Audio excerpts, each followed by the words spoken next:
Welcome to Werewolf Shifter Romance Audiobook written by Jane Collection. The air practically hummed with magic under the full moon's glow. It was a night painted in silver, meant for sacred promises and whispered hopes. My heart, a tiny bird, fluttered inside my chest. I stood at the edge of the clearing, watching my pack, the Black Hollow shifters. Everyone looked up at the big, bright moon like it was telling them secrets. But my eyes? They were glued to Andrew. He was the alpha, our leader, tall and strong like an ancient oak tree. His dark hair, usually neat, was messed up just a little by the wind. And his eyes, warm like honey, looked so powerful. I felt it deep in my bones, a pull, a hum, a song that only he and I could hear.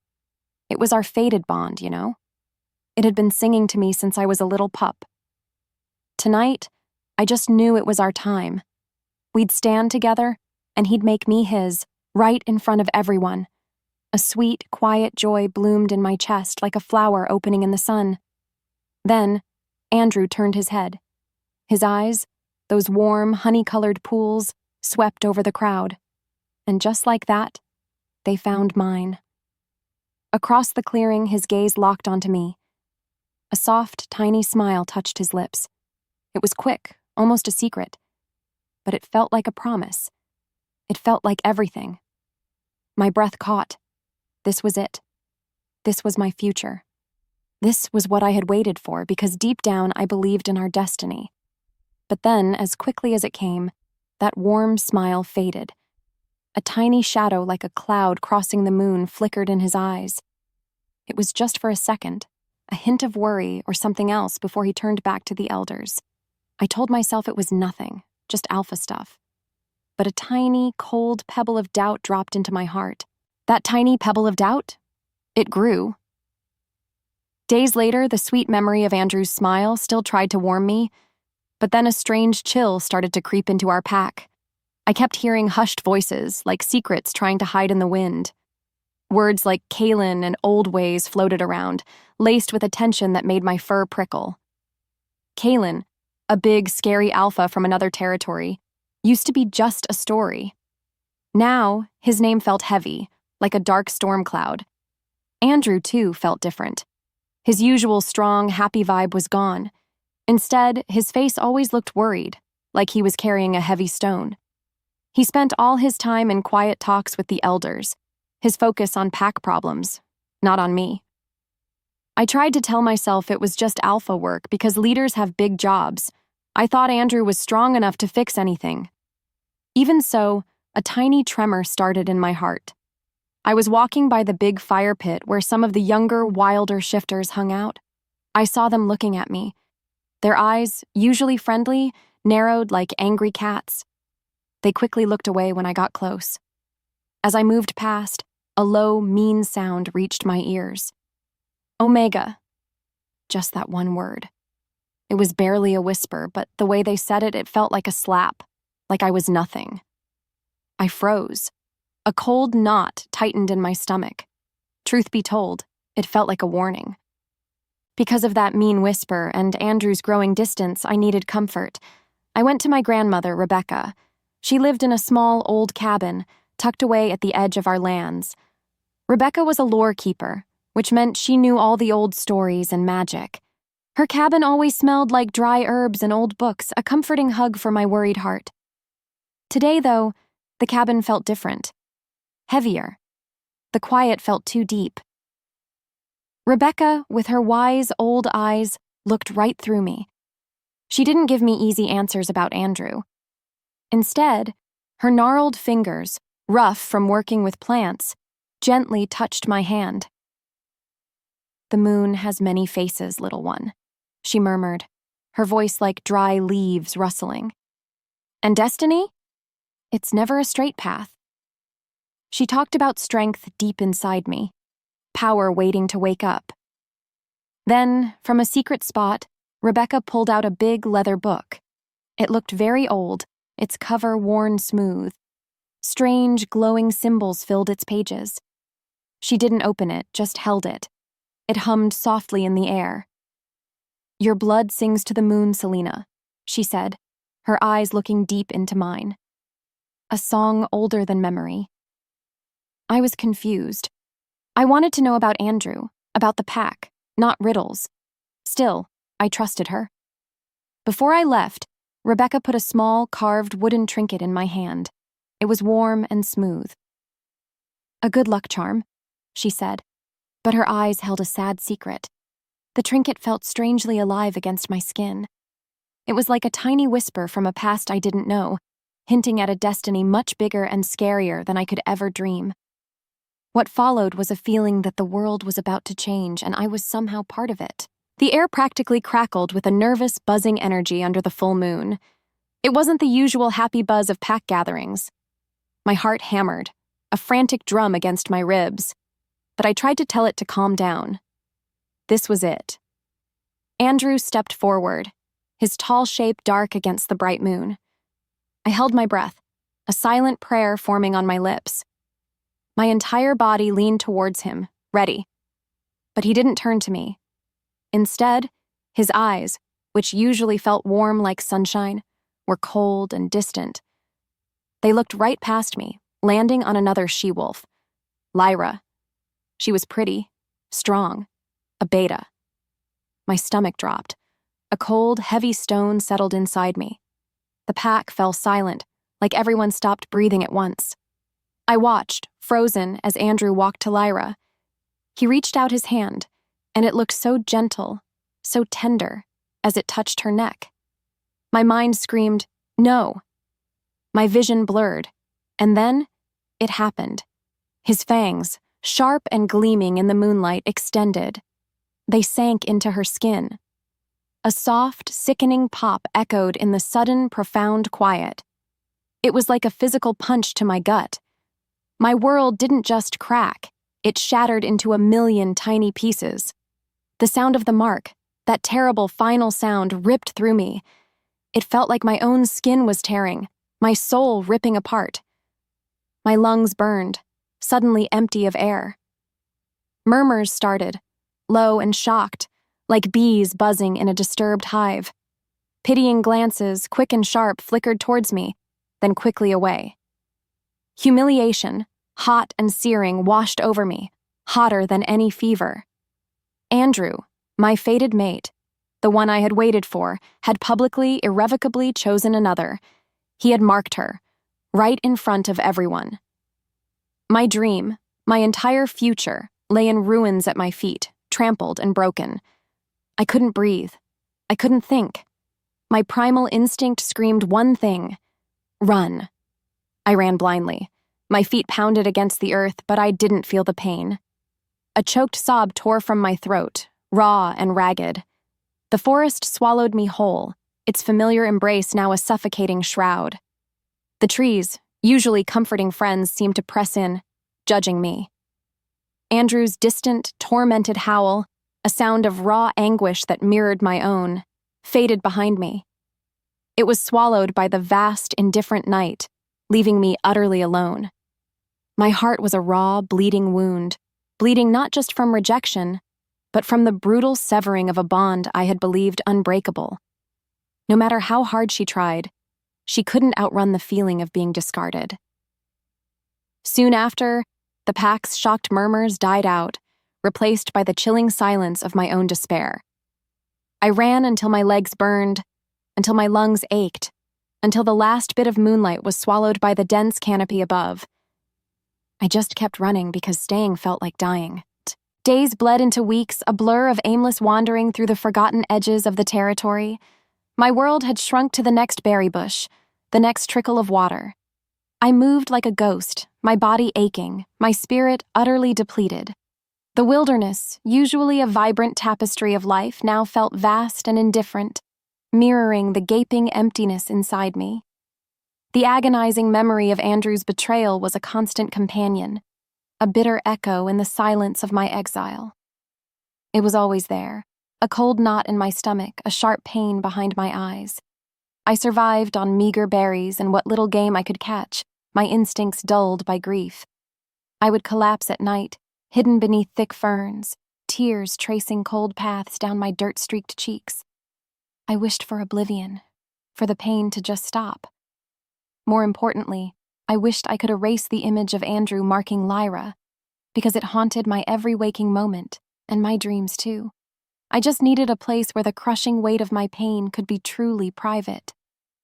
One twilight, as the last bit of sunlight bled from the sky, painting the clouds in bruised purples and grays, I stumbled upon an old, overgrown cabin.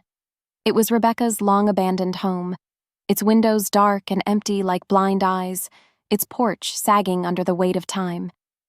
The air around it smelled of damp wood, decaying leaves, and a faint, sweet scent of dried lavender that clung stubbornly to the old timbers. Its silence was a stark reflection of my own desolation, a place where no one would find me, no one would witness my pain, no one would judge. I collapsed onto the porch, the rough wood digging into my skin, my breath coming in ragged gasps. My muscles screamed in protest, but I didn't care. I was utterly spent. As I lay there, utterly exhausted and despairing, a faint, inexplicable thrumming sensation began deep within me. It was subtle at first, a low vibration, then a strange warmth spreading from the intricately carved wooden trinket Rebecca had given me. It was still clutched in my hand, a small, smooth comfort. It felt like a tiny, distant heartbeat, a subtle echo of the moon's power, a counterpoint to the crushing emptiness that had become my world. Maybe it was fate, or maybe just the last flicker of my own strength, but something was stirring. That thrumming sensation, it didn't stop. Instead, it grew stronger, pulling me from the depths of my despair. It was a surge of ancient power, raw and untamed, like a wild river breaking free. Eventually, it felt like it was triggered by the profound emotional pain I had endured, and by being so close to Rebecca's house, a place soaked in generations of lore-keeper magic. My senses exploded. The scent of damp earth and decaying leaves became an overwhelming symphony of aromas, each distinct, vibrant, telling a story I couldn't quite understand. The distant rustle of a squirrel in the undergrowth, the soft sigh of the wind through the pines. They were impossibly clear, almost deafening. It was a terrifying, exhilarating cacophony, a world suddenly rendered in blinding, overwhelming detail, because my body was changing. Panic flared, sharp and cold, as my body began to tremble, shaking like a leaf in a storm. This was not normal. This was more.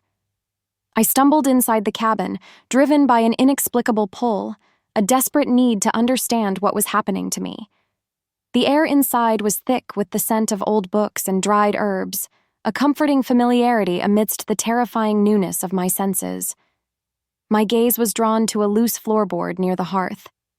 A faint, almost imperceptible glow was coming from beneath it, like a tiny star trapped underground. With trembling fingers, I pried it open. In that moment, my breath caught. Nestled in the darkness lay a leather-bound grimoire, its cover worn smooth, its pages brittle with age. As my fingers brushed against its surface, a jolt of energy, cold and electric, shot through me. It was Rebecca's grimoire, the book my grandmother had shown me, now radiating a palpable presence. I pulled it out, clutching it to my chest. The grimoire's pages seemed to hum, whispering of forgotten magic, of ancient bloodlines, and of a destiny tied to the last moon. I was still reeling from the overwhelming sensory input, but a terrifying yet undeniable sense of purpose began to bloom in my chest. This book held answers, answers to the bewildering power awakening within me, answers to a life I never knew existed. Just like that, I was locked into a new reality, bewildering and dangerous, but undeniably my own.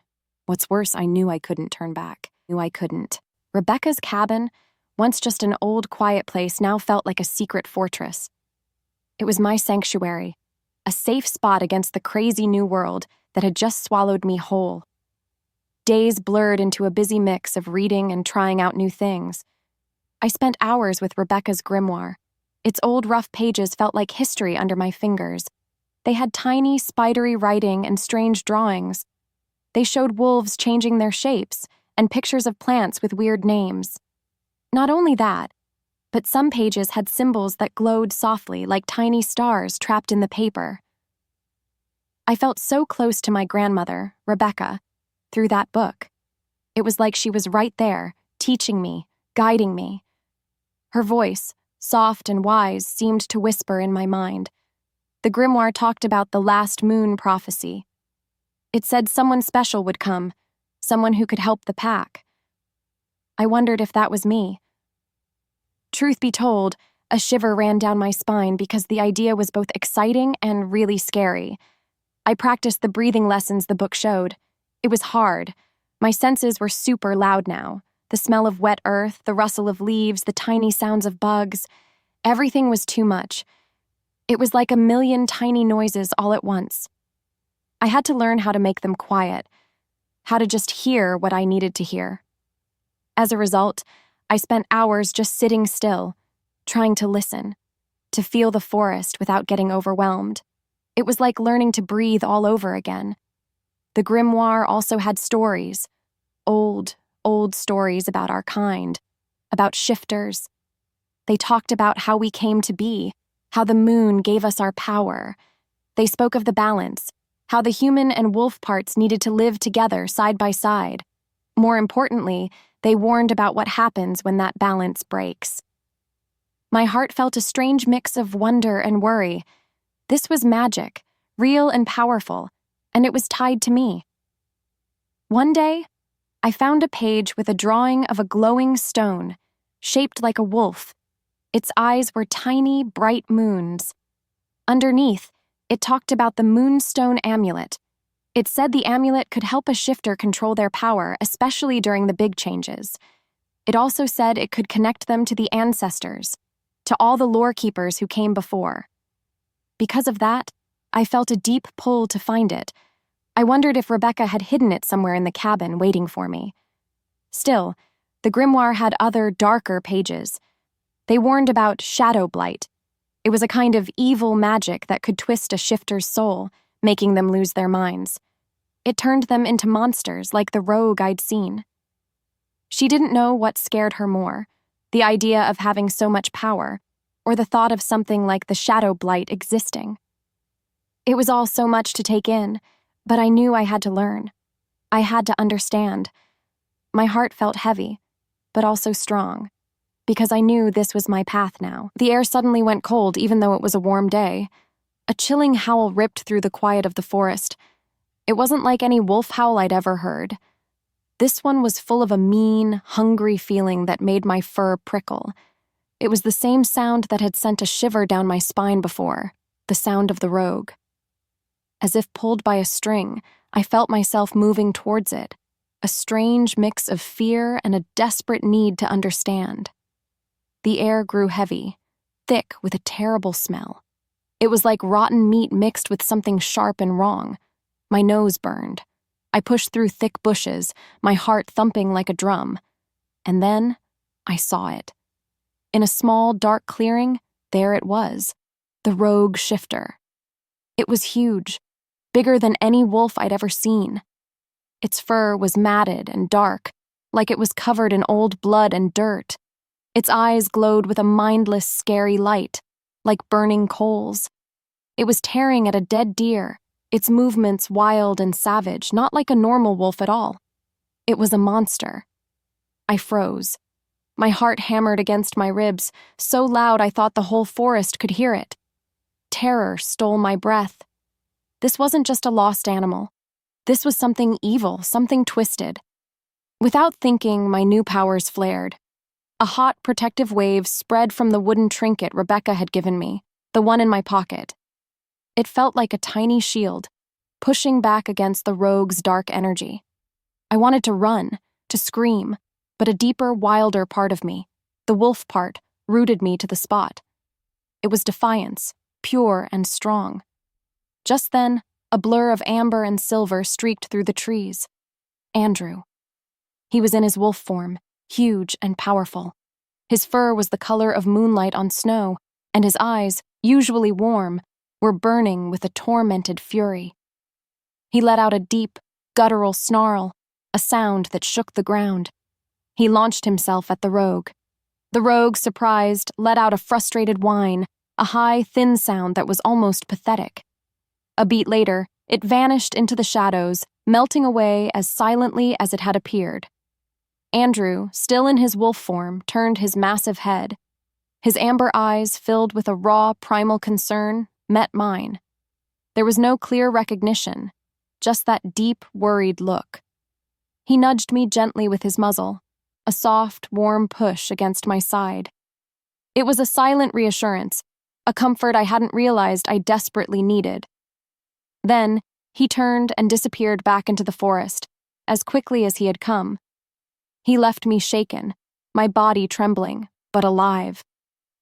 I was horrified by the rogue's twisted nature, but also bewildered by Andrew's sudden appearance and his tormented demeanor. It was a complex mix of lingering hurt, reluctant gratitude, and a growing sense of confusion about his true feelings. Days later, Andrew appeared at the edge of Rebecca's property again. He looked tired, his face etched with a deep weariness that went beyond just being sleepy. It was like he carried a heavy secret. He was in human form, his clothes rough and practical. He didn't say sorry for what he did under the moon. He didn't explain why he marked Lyra. Instead, he just started talking about the forest. "You're out here alone," he said, his voice rough, like stones rubbing together. It wasn't his usual alpha voice full of warmth. "The rogue is bolder now. It's dangerous. You need to know how to survive." He taught me how to move through the thick bushes without making a sound, like a shadow. He showed me how to find animal tracks, not just deer, but bigger, scarier ones. More importantly, he taught me how to listen to the wind, how to smell the air, because the wind could carry secrets, telling you who was near. His lessons were often quiet. He'd just point or make a small gesture, and I had to figure it out. I still felt raw from his betrayal. I wanted to scream at him, to demand answers. Why? Why her? Why me? But something in his eyes, a deep sadness, a quiet pain, stopped me. I saw a vulnerability there, a crack in his strong alpha mask that I hadn't seen before. I absorbed his teachings because I knew I needed them. I needed to be strong. As the wind shifted, carrying the scent of pine and damp earth, I felt a strange connection to him, even through my hurt. He started talking about Kaelin. His jaw tightened when he said the name. "He's stirring up trouble," Andrew muttered, his voice laced with a bitter resentment. "He's feeding on fear, twisting the old ways." He explained that Kaelin wanted power, that he thought the pack was weak. He said Kaelin was making shifters turn against each other, making them scared. Because of that, the pack was divided, like a broken family. Andrew looked tired, so tired, because he was trying to hold everything together. Before either could speak, Andrew suddenly stood up. "I have to go," he said, his voice flat. He didn't look at me. He just turned and melted into the shadows of the forest, as silently as he had arrived. He left me with more questions than answers, and a chilling feeling that the pack's problems ran far deeper than I had ever imagined. Andrew was my first, complicated ally in this dangerous new reality. The true scope of Kaelin's insidious influence was beginning to emerge, raising the stakes beyond just my personal survival. What followed was the terrifying realization that this wasn't just about me anymore. It was about the whole pack. The air around the main pack territory felt heavy, thick with a fear I could almost taste. It clung to the ancient pines, seeped into the damp earth, and tightened around my own heart. Driven by a new, fierce protective instinct, a feeling that pulsed with the moonstone amulet's warmth against my skin, I ventured closer. I stayed hidden in the dense cover of the trees, my heightened senses absorbing every detail, every hushed whisper. What followed was a sight that made my stomach churn. The pack was a shadow of its former self, fractured and fearful. Faces, once open and trusting, were now etched with worry lines, their eyes darting nervously. Shifters moved with hunched shoulders, their usual confident strides replaced by a wary shuffle. I heard low, suspicious conversations, like secrets trying to hide in the rustling leaves. Kalen's followers, easy to spot by their sneering faces and cold eyes, made no effort to hide their hostility. Their glares, sharp as daggers, cut through the air whenever they passed a loyalist. Not only that, but I overheard desperate whispers about another sighting of the rogue. It was closer than ever, they said, its monstrous presence a chilling weight on their spirits. Emergency council meetings were called with increasing frequency, their very name hinting at a deepening crisis, a pack falling apart. My heart ached with a profound sorrow for my former home, for the community I had once belonged to. It was like watching a beloved family slowly crumble. I realized the threat wasn't just the terrifying rogue, a monster lurking in the shadows. Instead, it was internal, insidious. Kalen's ambition, a poison seeping into the very heart of the pack because he wanted power more than anything. The pressure was building, palpable and suffocating, because fear was a weapon he wielded with terrifying skill. As I watched, a flicker of movement caught my eye. One of Kalen's closest followers, a burly male with eyes like chips of ice, turned his head. His gaze, sharp and cold, locked onto my hiding spot. He didn't smile. He didn't growl. But the sheer animosity radiating from him was a physical blow. He knew I was there. What's worse, his lips curled into a slow, chilling smirk, a silent promise of trouble. I knew then that I was no longer just an observer, I was a perceived threat. The air grew heavy, thick with a nauseating, acrid stench. It was the smell of decay mixed with something profoundly unnatural, something that made my wolf prickle with alarm. Guided by a chilling, almost forgotten entry in Rebecca's grimoire, a passage warning of corrupted magic and twisted symbols, I ventured deep into a secluded part of the forest. The grimoire had hinted at a place where darkness could be made. Eventually, I found it. Nestled in a hidden ravine, cloaked by ancient, gnarled trees, lay a dark, blood-stained ritual site. Crude, twisted symbols, vaguely reminiscent of our own pack sigils but horribly distorted, were etched into the damp earth. Remnants of a horrifying sacrifice lay scattered around. My breath hitched. This was enough. Not full, undeniable proof that Kalen did it, but enough to confirm his malevolence, enough to scream of the unnatural nature of the rogue. No matter how hard she tried, Selena couldn't deny the chill that ran down her spine. A wave of nausea washed over me, followed by a surge of raw, unadulterated rage. This wasn't just a rogue. This was a perversion, a deliberate act of dark magic. As if summoned, the rogue's lingering presence, a cold, malevolent aura seemed to brush against me. And just like that, my power flared. It was different this time. My bones shifted, my muscles bunched, and with a gasp, I found myself on all fours. My fur, the color of twilight, shimmered in the dappled light. I was in my wolf form, a controlled partial shift, my senses amplified to an unbearable degree. The world exploded with information, every scent, every sound, every subtle energy current screaming at me. My power was undeniable, terrifying, and exhilarating, because it confirmed the grimoire's prophecies. I raced back to Andrew, my heart pounding with a desperate urgency. The horrifying images of the ritual site seared into my mind. I found him near the Alpha's den, his face etched with the same weariness I'd seen before.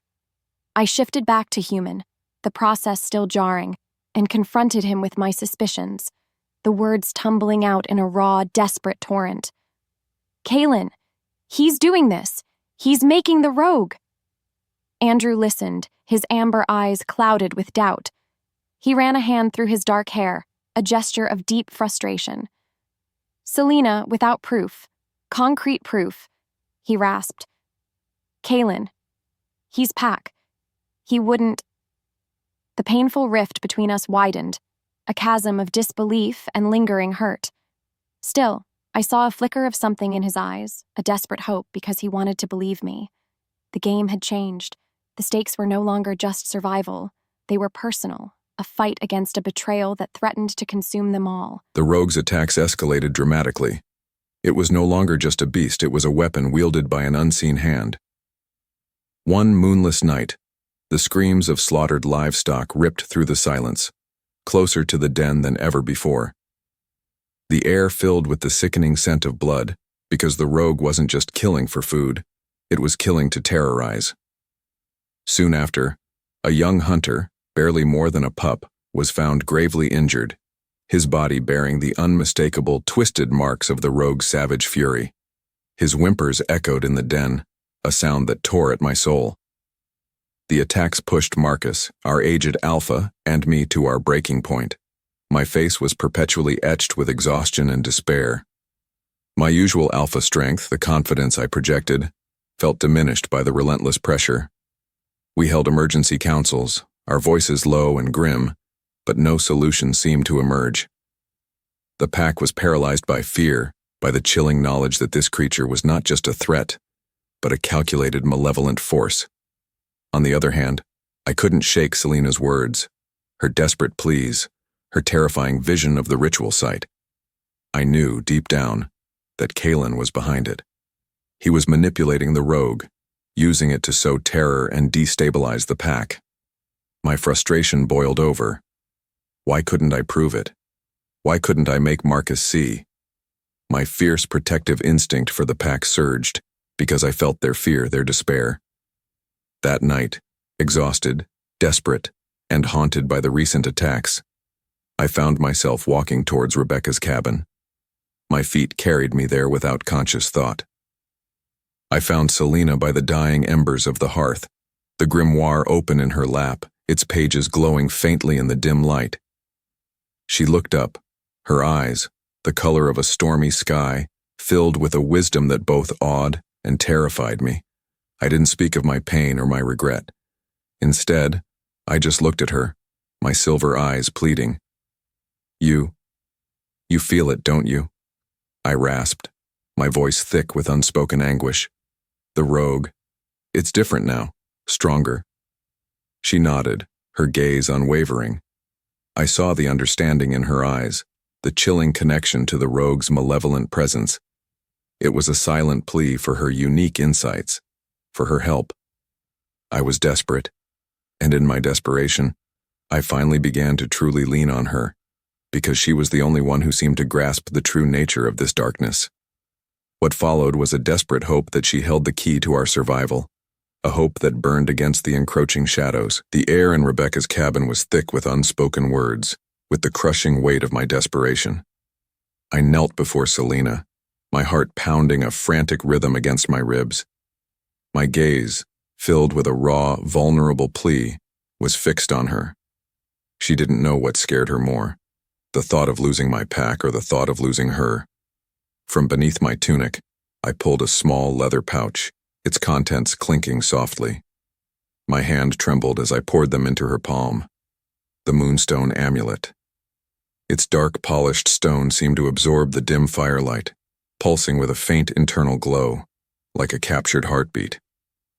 This is the moonstone of Eldoria, I rasped, my voice raw with emotion, thick with the shame of my past actions. It belonged to Rebecca's line, the lorekeepers. It's meant for the last moon. My hand, scarred and calloused from countless battles, covered hers, my grip strong and reassuring. In that moment, I felt the chasm between us, the one I had created, begin to close. Selena, I pleaded, my voice thick with a vulnerability I had never dared to show before. We need you. I need you. You are our only hope. It was a moment of profound trust, a raw, desperate plea that bridged the chasm of our past. I knew I had broken her, but I hoped desperately that she could still save us. Selena looked at the amulet, then at me. Her eyes, the color of a stormy sky, searched mine. I saw the pain I had caused, but also a fierce, unyielding strength. I felt the immense power of the amulet surge through her veins, a comforting hum against her skin, harmonizing with the ancient rhythm of her own heartbeat. The weight of my words, my absolute faith in her, was overwhelming. terrifying, yet I saw a new resolve bloom in her eyes. She accepted the amulet, fastening its silver chain around her neck.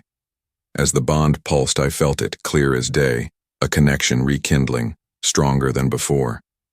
Her goal was now explicitly clear: to save the pack, to confront Kalen's darkness, whatever the cost.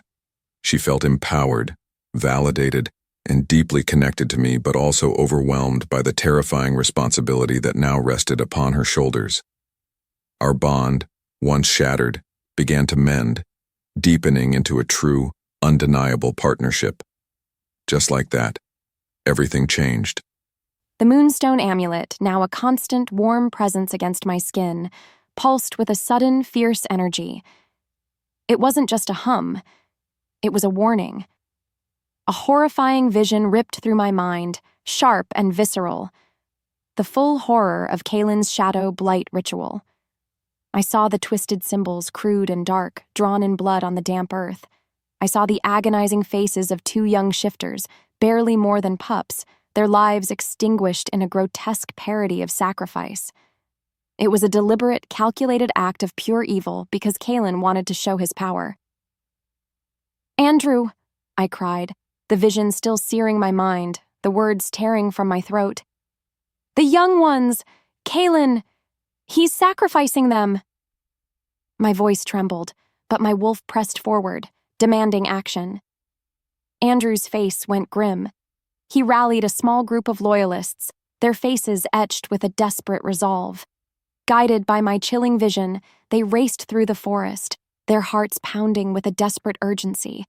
Soon after, they found the bodies near a secluded clearing, just as I had seen. The young shifters, their lives brutally extinguished, their forms desecrated, lay in a pool of their own blood. Beside them, drawn in blood on the damp earth, was Kalen's twisted sigil, a clear, horrifying declaration of war. The faint, lingering scent of Kalen's closest lieutenant, a smell I now recognized as cold and cruel, was unmistakable. This was undeniable, horrifying proof of Kalen's monstrous betrayal and open treason. A low, guttural growl ripped from Andrew's throat, a sound of such pure, unadulterated rage that it seemed to shake the very trees. His silver eyes blazed with a cold, lethal fury. The pack's grief, now mixed with a burning, righteous anger, was a palpable force. This was no longer just about power. It was about vengeance, about justice for the innocent. What followed was a silence that roared with unspoken threats. The den was a place of grim resolve, the air heavy with unspoken grief and a chilling certainty of what was to come. Marcus, our aged alpha, his face a mask of stony sorrow, made a heartbreaking decision. "Kalen's poison runs too deep," he rasped, his voice thick with pain.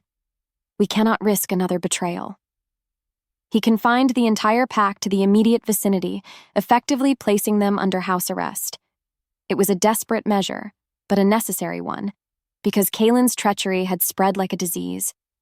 In the sacred, ancient Hearthstone cavern, bathed in the soft, eerie glow of the moonstone amulet, we gathered. Andrew, Marcus, Lyra, Ronan, and I. I was in my powerful wolf form now, a controlled, deliberate shift. My midnight fur blended with the shadows, but my eyes, filled with a fierce determination, burned brightly. I outlined my terrifying plan. "We will confront Kalen and the rogue," I stated, my voice a low, resonant growl that filled the cavern. "And then, at the height of the battle, I will enact the cleansing ritual. I will draw the blight's essence into myself." Andrew's protest was immediate, a raw, guttural cry of anguish. His face was a mask of torment, his silver eyes pleading. "No, Selena, there must be another way. I will not let you do this." But my resolve was unyielding. I met his gaze, my own filled with a gentle, heartbreaking resolve. "There is no other way, Andrew," I whispered, my voice surprisingly calm. "This is why I am the last moon. This is my destiny, my burden."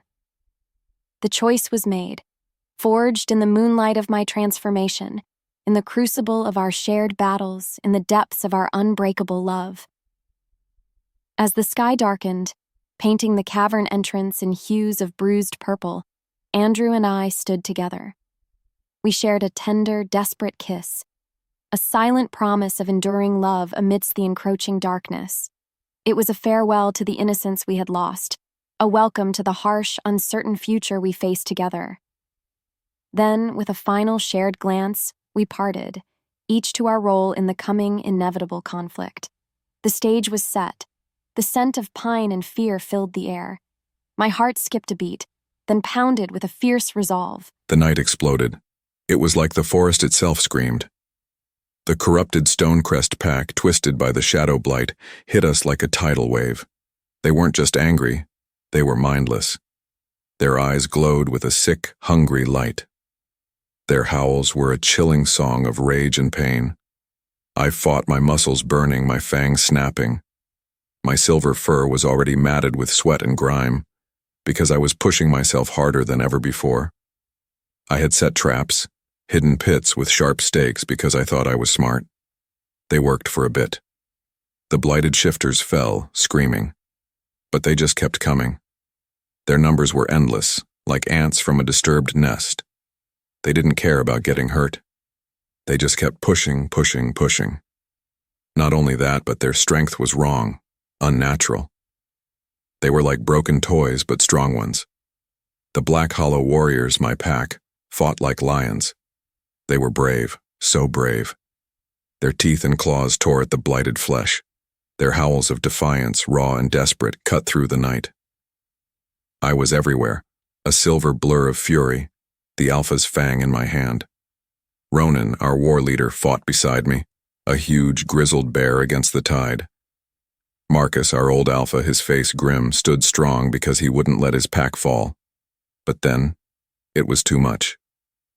The Stonecrest were too many. Their corrupted strength was too great. Slowly, like a wall crumbling, our lines broke. We were pushed back towards the Hearthstone Cavern, our last safe place. The air was thick. It smelled of blood, of death, of that awful sweet smell of corrupted magic. It made my stomach clench. I could feel the fear of my pack, a cold wave washing over me. I glanced back, my heart a cold, hard knot. Selena. She was waiting near the cavern, hidden, agonizing, because her moment hadn't come yet. I just had to buy her more time. Every step back felt like a failure, like I was letting her down. What's worse, I could feel the blight's power growing, like a dark storm cloud getting closer, because it was drawn to the overwhelming darkness of the fight. I just hoped she was ready. I hoped she was safe. The battle raged at the cavern entrance, a brutal, desperate dance of teeth and claws. I could hear Andrew's guttural cry of fury, a sound that tore at my soul. Ronan's defiant snarl, Marcus's roar of pain.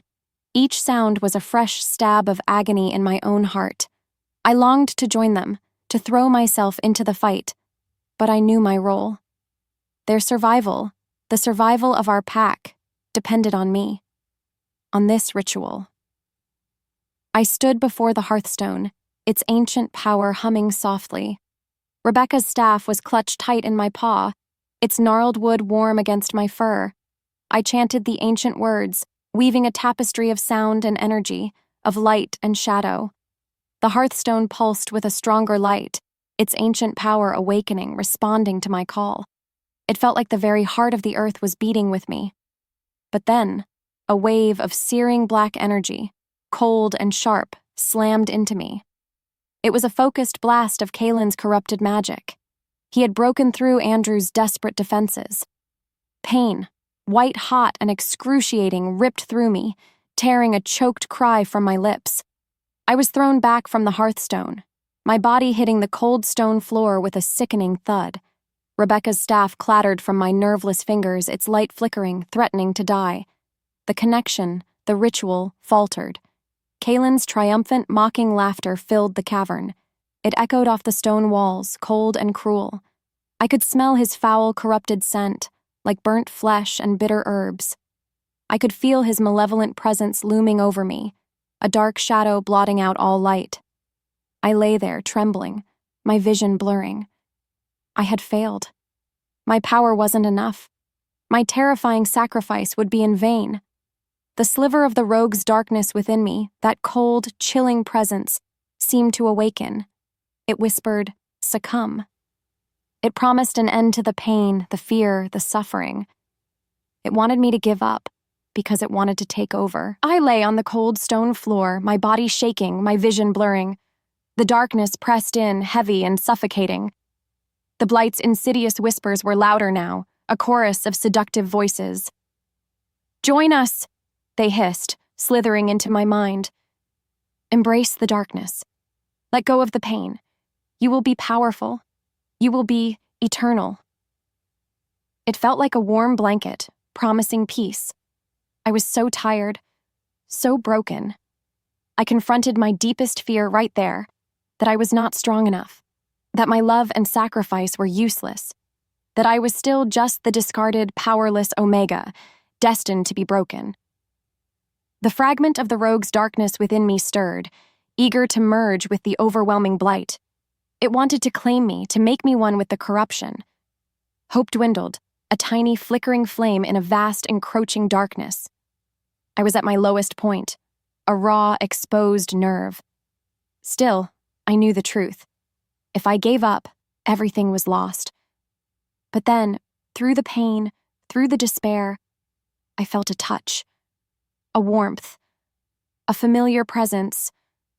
Lyra. The old she-wolf was kneeling beside me, her ancient eyes, usually so sharp and wise, now filled with a fierce, unwavering determination. Her gnarled hand gently touched my cheek, a grounding force amidst the swirling chaos. "Get up, child," Lyra whispered, her voice surprisingly strong, cutting through the insidious whispers of the blight. It was like a splash of cold water waking me up. "Get up and fight. You are the last moon.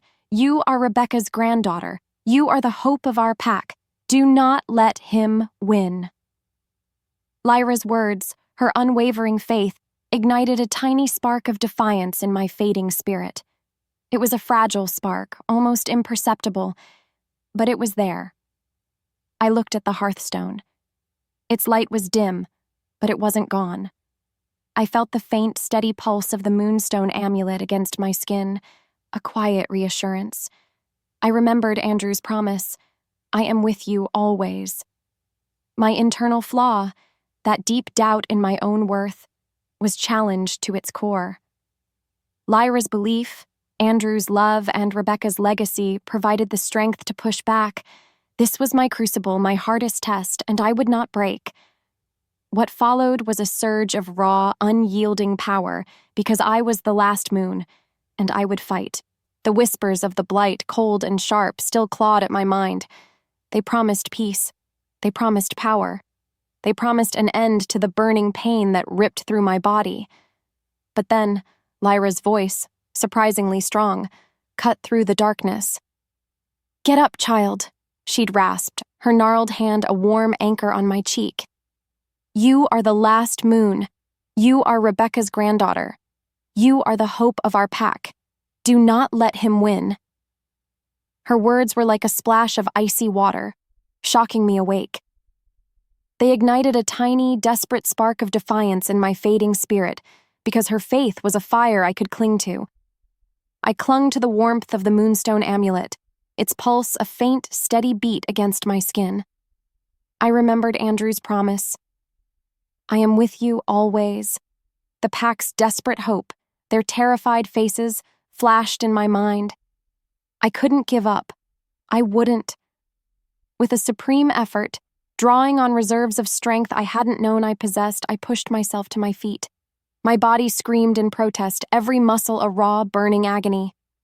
My vision swam, blurring the cavern into a swirling mess of shadows and dim light. But I would not yield. I would not let Kaelin destroy everything I held dear. My eyes, once clouded by despair, now burned with a cold, steady fire, a righteous fury that pushed back the pain. I stumbled towards Rebecca's staff, lying uselessly on the cold stone floor.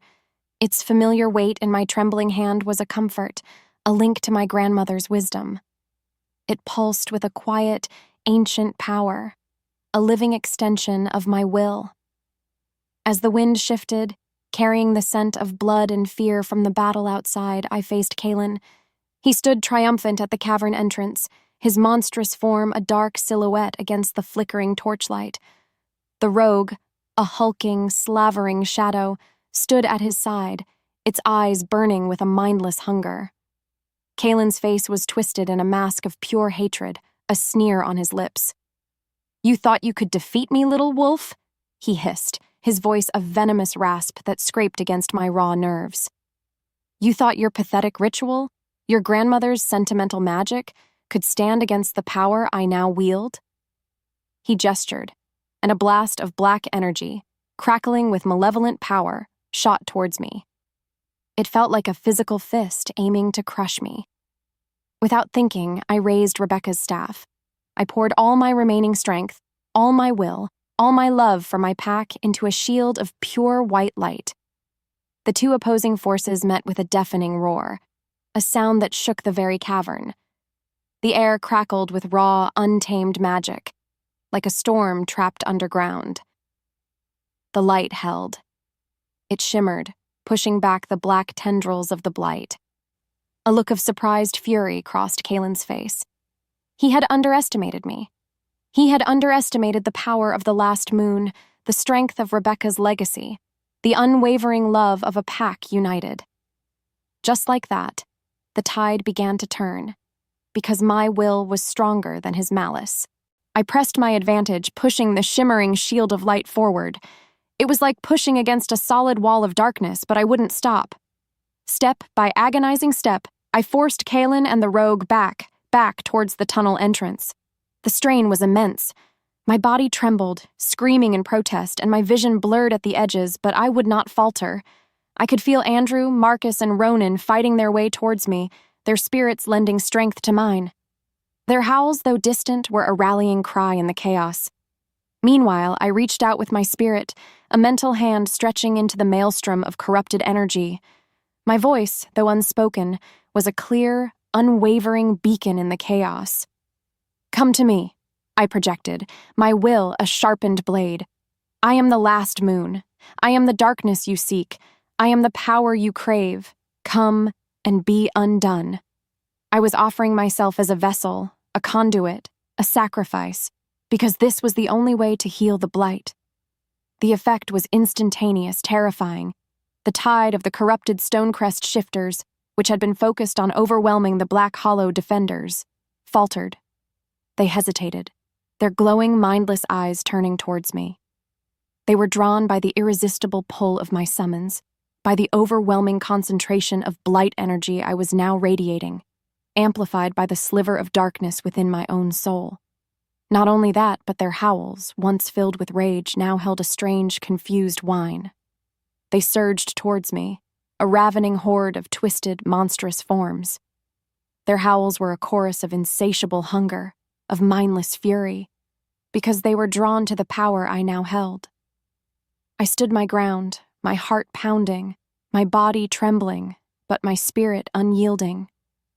I was a lone wolf, standing against an army of monsters. My only weapons were my courage, my love for my pack, and the ancient, dangerous magic I was about to unleash. As the silence stretched, I could hear their claws scraping on the stone, their ragged breathing. When her name left his lips, Andrew's voice, raw with desperation, cut through the approaching roar of the corrupted shifters. "Selena! No!" He knew what I was about to do. He knew the cost. But I had to. As the first wave of corrupted Stonecrest shifters reached me, their claws tearing, their fangs snapping, I drove Rebecca's staff into the damp earth at my feet. A shockwave of pure white light erupted from the staff, from the moonstone amulet, from the hearthstone, forming a shimmering protective barrier around me. It held back the tide of corrupted flesh, but only just. The strain was immense. The blight hammered against my shield, its malevolent energy seeking to overwhelm me, to corrupt me, to consume me. The sliver of the rogue's darkness within me, that chilling echo of corruption, rejoiced.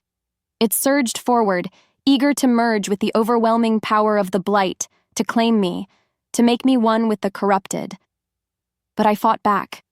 I clung to my love, to my light, to the memory of who I was, who I had become. I focused all my will, all my strength, on the moonstone amulet, on Rebecca's staff, on the purifying power of the hearthstone. I transformed them into a spiritual forge, a crucible of transmutation, because I knew this was the only way to save them. I opened myself to the blight, not to succumb to it, but to absorb it, to draw its corrupting essence into the waiting vessel of my own soul, into the purifying crucible of the moonstone amulet and the ancient power of the hearthstone. The pain was unimaginable. A searing, tearing agony ripped through my body, my mind, my spirit. It was as if I were being torn apart, consumed from within by 1,000 ravening mouths. My essence shredded, my identity dissolving in a tide of black, corrosive energy. Her world tilted, spinning wildly, but I held on. Slowly, agonizingly, the tide began to turn. The blight, drawn into me, contained within me, began to change. Its raw, malevolent energy, encountering the ancient, purifying magic of the last moon, the unwavering love of the pack, the unyielding strength of my own spirit, began to lose its coherence, its corrupting power. The darkness was not banished, not destroyed, but neutralized, transformed, rendered inert. As the truth unraveled, the corrupted Stonecrest shifters, their connection to the blight severed, faltered, stumbled. Their monstrous forms flickered, shifted, their eyes losing their malevolent glow, replaced by a dawning, horrified awareness of what they had become, what they had done. Some collapsed, their bodies dissolving into dust. Others, their spirits shattered, simply stood whimpering, broken. The battle was over. I collapsed to the ground, my body racked with pain, my spirit hovering on the brink of oblivion. The last vestiges of the blight faded from me, leaving behind a profound, echoing emptiness, and a single tiny crystalline tear that fell from my wolf eye. A tear that glittered with the light of 1,000 shattered stars. I had done it. I had saved them. But then, Andrew was there. His strong arms encircled me, pulling me close. His face was a mask of anguish, his tears mingling with the blood and grime on my fur. He held me close, his heart breaking as he felt my life force, my vibrant spirit begin to fade, to slip away into the waiting silence of the thinning veil.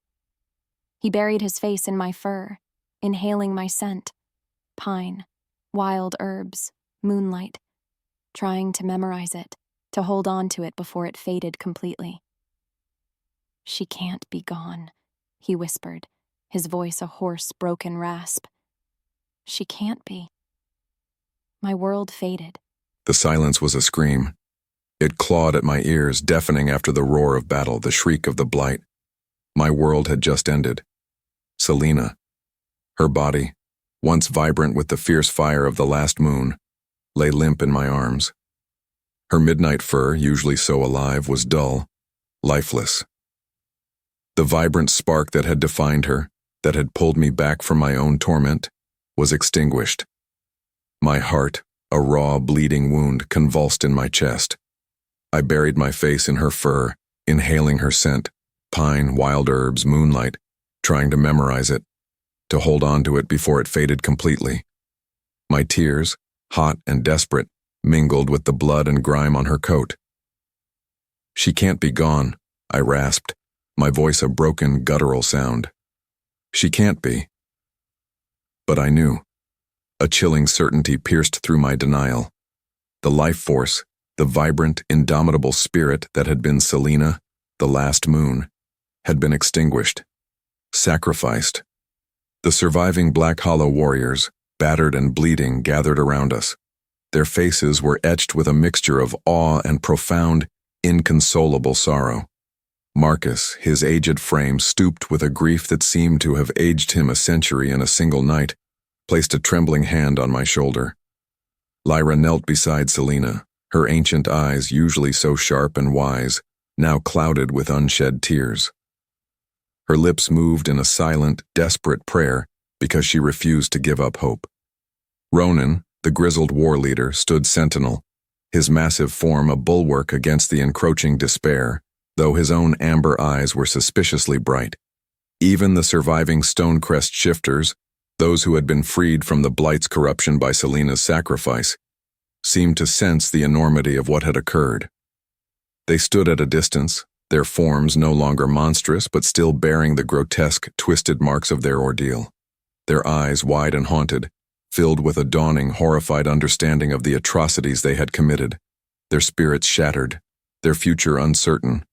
They were a broken people, their pack decimated, their alpha consumed by the very darkness he had embraced.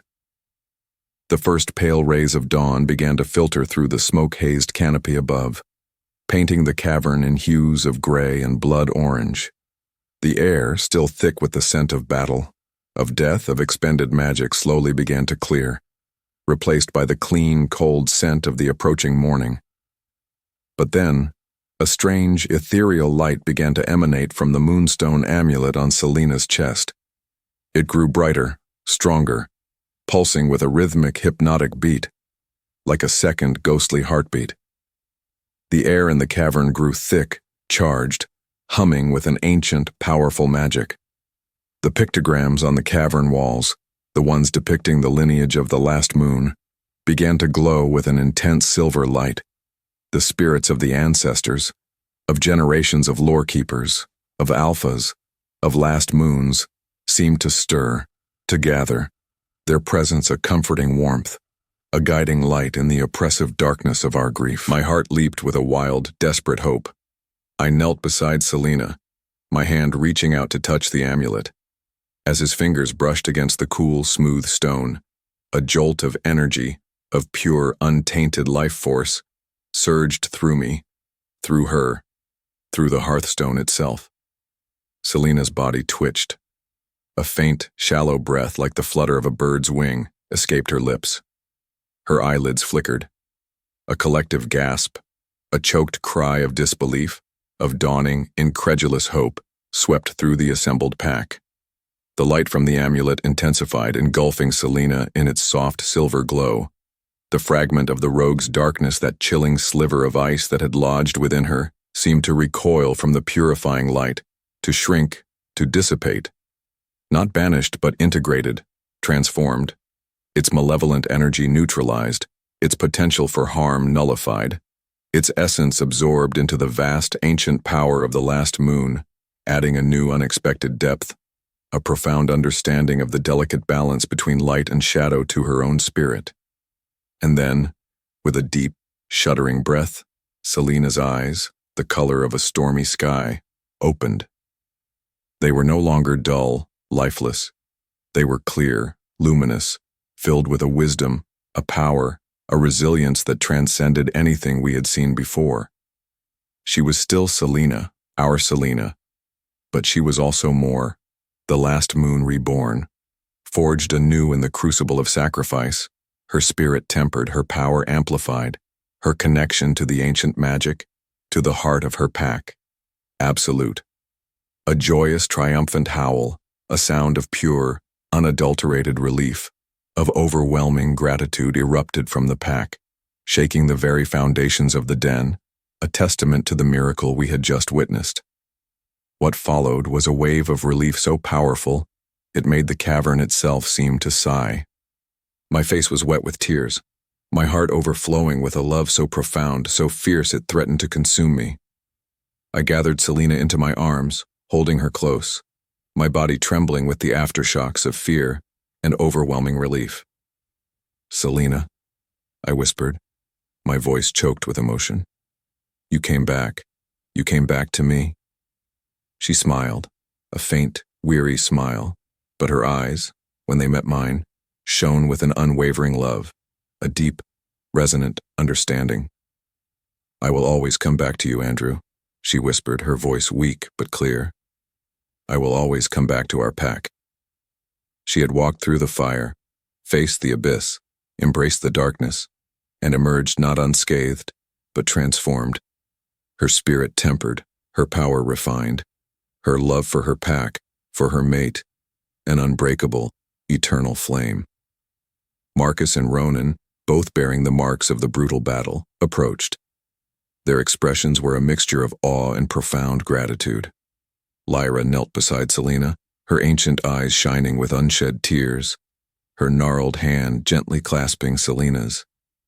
"The last moon has fulfilled the prophecy," Lyra whispered, her voice trembling. "The darkness has been banished. The balance has been restored." The victory, though still bearing the scars of its terrible cost, was no longer a hollow, aching void. It was a testament to the enduring power of sacrifice, of love, of the unbreakable bonds of pack. The surviving Stonecrest shifters, those who had been freed from the Blight's corruption by Selena's sacrifice, stood at a distance.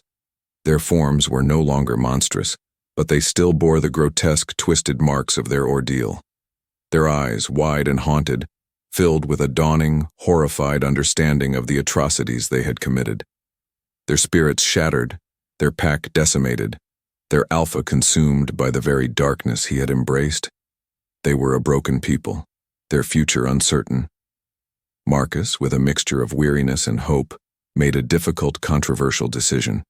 He offered sanctuary to the broken Stonecrest survivors, a place within Black Hollow's territory under our protection, but also under our watchful eye. It was an act of mercy, of strategic foresight, because a weakened, desperate pack on our borders could easily become a source of future conflict. On the other hand, it was a risk. The taint of the Blight, though seemingly purged from the individuals, lingered like a faint, sickly shadow, a potential for future corruption. Some in our pack, still raw from their losses, still haunted by Kalen's betrayal, resisted this decision, their fear and anger overriding their compassion. But then, Selena, speaking with a quiet authority that brooked no argument, reminded them of our own brush with annihilation, of the fragility of our survival, of the ancient shifter creed that valued pack community above all else. "We were all on the precipice," she told them, her voice resonating with the wisdom of one who had faced the abyss and returned. The Blight did not discriminate. It sought only to consume. To show mercy now, to offer sanctuary, is not a sign of weakness, but of strength. It is a testament to our resilience, to our enduring spirit. Her words, backed by my unwavering support and Marcus's weary authority, slowly began to sway the doubters. A fragile, uneasy truce settled between the two packs, a shared existence born of mutual trauma, and a desperate, flickering hope for a future free from the shadows that had nearly destroyed them both. The healing would be long, the rebuilding arduous. The physical scars on the land, the deeper, more insidious wounds on the collective spirit of the two packs, Black Hollow and the broken remnants of the Stonecrest, were slow to heal. The threat of the Shadow Blight, though diminished, still lingered, a potential poison in the wider world. But then, under the watchful gaze of the fading blood moon, surrounded by the joyous, grateful howls of my pack, I knew that we would face whatever came next together. Years passed, marked by the turning of seasons, by the ebb and flow of moonlight on the ancient stones of Black Hollow. I had fully embraced my role as lorekeeper and healer. My days were filled with the quiet, demanding work of mending. I moved between Rebecca's house, which had become a sanctuary of knowledge and healing, and the den, where the two packs were slowly, cautiously learning to coexist. The Moonstone amulet was a constant, warm presence against my skin, its power a steady, reassuring hum guiding my intuition, amplifying my abilities. The sliver of darkness I had absorbed, once a source of chilling unease, had settled within me not as a taint, but as a profound, almost sorrowful understanding of the shadows. It gave me an empathy for the broken Stonecrest shifters, a patience for their lingering trauma, their fear, their shame. I could see the echoes of the Blight within them, the ghostly tendrils of corruption that still clung to their spirits, and I worked tirelessly, gently, to help them cleanse themselves, to reclaim their true shifter nature. It was a slow, arduous process, demanding all of my strength, all of my compassion, but with each small victory, each flicker of light rekindled in a haunted pair of eyes, I felt a quiet sense of purpose, of fulfillment. Andrew, now a de facto alpha alongside a still grieving but resolute Marcus, bore the heavy responsibility of leading two fractured packs through harsh winters and uncertain futures. His love for me was his anchor, his sanctuary. In the quiet, stolen moments we shared, usually late at night by the dying embers of the fire in Rebecca's living room, he would shed the burdens of leadership, the warrior's mask, and become simply Andrew, the man who loved me with a fierce, unwavering devotion. Our mating, though unformalized by pack ritual, was an undeniable truth, a bond forged in fire and sacrifice, recognized and respected by all. We were two halves of a whole, alpha and lorekeeper, warrior and healer, our strengths complementing each other, our love a quiet, steady flame in the midst of the lingering shadows. We even journeyed beyond Black Hollow, a desperate pilgrimage into a world still teetering on the brink of shadow. We found other packs, some ravaged by the blight, others cowering in fear. We encountered suspicion, hostility, and the chilling, insidious tendrils of the spreading darkness. But then, we also found courage, resilience, and pockets of unwavering light. We met other lore-keepers, descendants of ancient lines, their knowledge fragmented but their spirits still holding a flicker of the old magic. I, with my quiet wisdom, my profound empathy, and the undeniable power of the last moon, wove these disparate threads together, sharing Rebecca's legacy, rekindling forgotten alliances, forging a fragile network of resistance against the encroaching blight. The cure I had discovered, the dangerous sacrificial transmutation of the blight's essence, had been tested, refined, adapted. We did not eradicate the blight entirely, but we contained it, pushed it back, creating bastions of light, of healing, and then, hope. One crisp autumn morning, when the scent of wood smoke and fallen leaves hung heavy in the air and the forest of Black Hollow blazed with the fiery colors of the turning season, Andrew and I returned home. We were no longer the hesitant lorekeeper and the burdened alpha who had set out on a desperate quest. We were legends in our own right, our names whispered with awe and reverence in packs scattered across distant territories. Black Hollow had changed in our absence. Marcus, his spirit finally finding rest, had passed peacefully in his sleep, his legacy secure. Ronan, his warrior days behind him, now served as a respected elder, his stories of our journey already becoming the stuff of pack legend. Lyra, her ancient eyes still bright with a fierce, unwavering spirit, continued to guide the young, to nurture the traditions, her wisdom a living link to our past, our future. The den was no longer a place of fear or suspicion. It was a thriving, vibrant community.